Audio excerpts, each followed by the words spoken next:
look at metaphor concepts of organizational culture.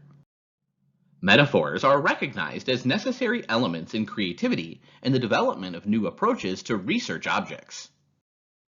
A metaphor allows an object to be perceived and understood from the viewpoint of another object.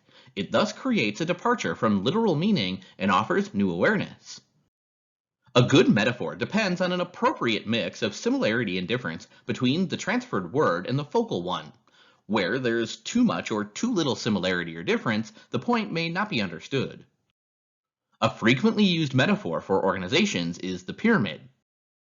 The pyramid-like organization is characterized by a broad base and a linear reduction in volume for every layer until the organization at the very top ends at a sharp point, at which there's normally only one person.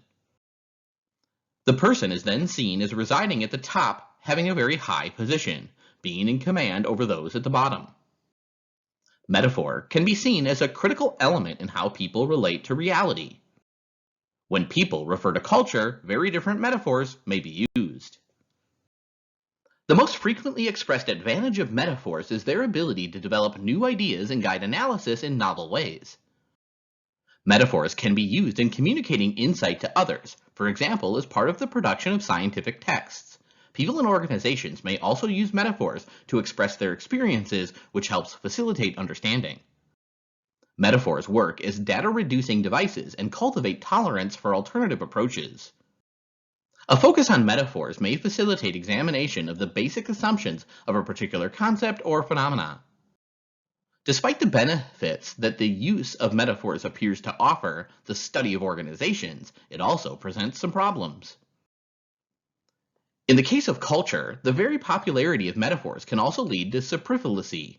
Culture easily reflects to everything and nothing, as is the case with many other popular terms, such as strategy, branding, and leadership. There's the risk that focusing on the metaphorical level will draw attention away from the deeper or more basic levels of social research. Attempting to employ more than a few guiding concepts in advanced analysis results in superfluity. These problems are not, of course, arguments against the use of metaphors. However, there is a need to avoid overusing metaphors and remember that they don't tell the whole story. In organizational analysis, culture can be distinguished as a variable and as a root metaphor. Researchers who see culture as a variable draw upon a more traditional, functional view of social reality and try to improve models of organization by taking social-cultural subsystems into account. In contrast, researchers who see culture as a root metaphor approach organizations as if they were cultures and draw upon anthropology in developing radically new theories or paradigms.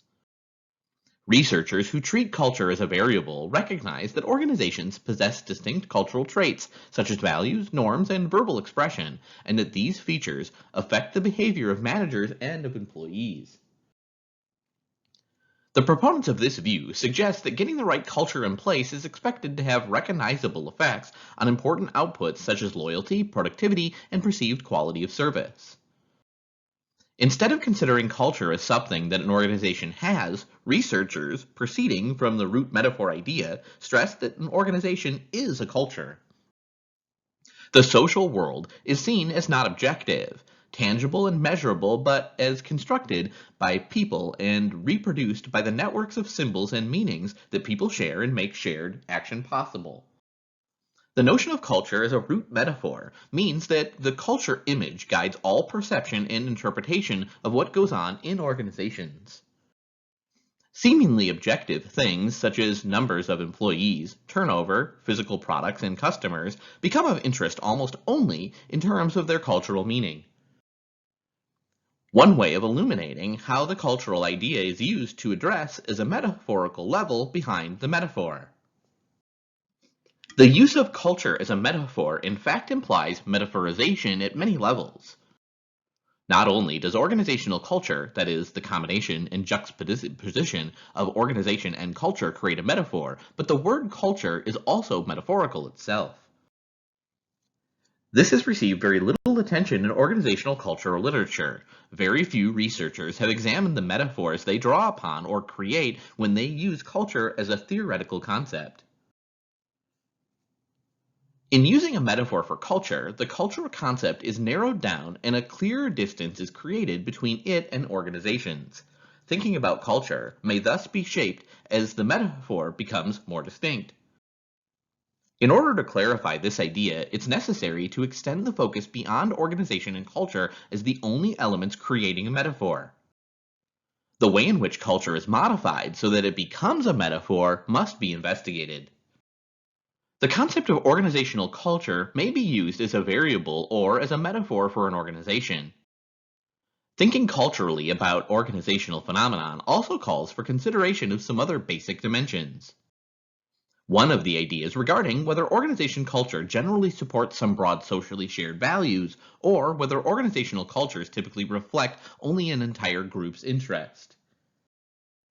A second objective versus interpretation is an importance in terms of the possibility to objectively define and measure culture by, for example, identifying and isolating and getting data on how people relate to a specific value.